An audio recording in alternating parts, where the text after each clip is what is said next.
The Biden administration has announced the plan to evacuate Afghan interpreters and translators who aided the U.S. military effort in the nearly 20-year war, as they now fear their lives amid Taliban offensive. Now, evacuation under the Operation Allies Refuge will begin during the last week of July, and it will be available first for special immigrant visa applicants that are already in the process of applying for U.S. residency. The evacuations plan could potentially affect tens of thousands of Afghans. There are an estimated 18,000 people that are interpreters, translators and others who worked with the United States forces who would qualify for evacuation. And along with their families, the number of evacuees could potentially rise to 80,000 or more, citing security concerns.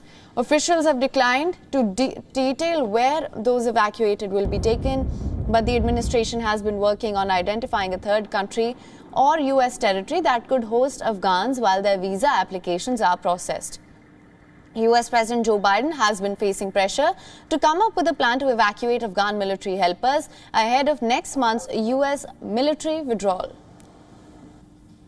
On Afghanistan, I think as you heard earlier this afternoon, at President Biden's direction, the United States will begin relocation flights for the first group of eligible and interested Afghan nationals and their families who have supported the United States and our partners and who are in the special immigrant visa pipeline. And we'll begin those relocation flights by the end of this month.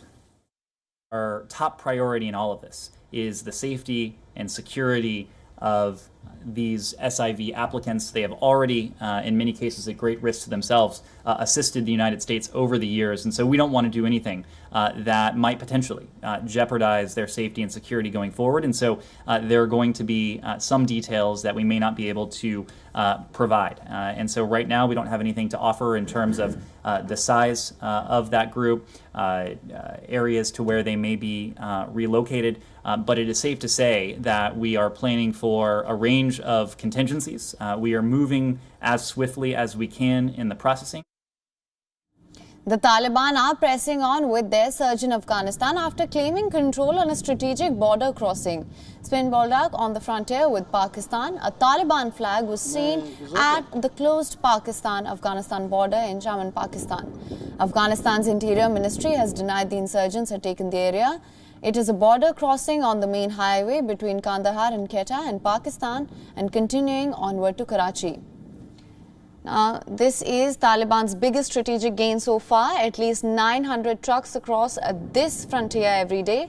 Spin Boldak provides Taliban a direct access to the Pakistani province of Balochistan, why is this province important now? Because this is where the Taliban has its reserve fighters, also its top leadership. There is a highway that connects this area to the Karachi port. Now, why is that important? Because it helps Taliban with its heroin trade.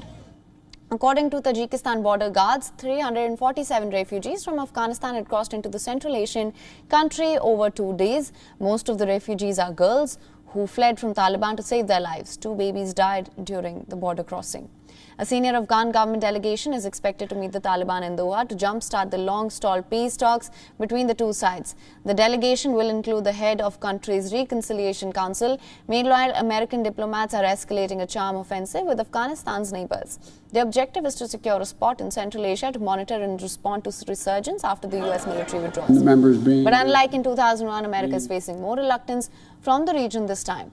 The administration has given few details of what kind of security access it is seeking in the region or from which countries. WION is now available in your country. Download the app now. Get all the news on the move.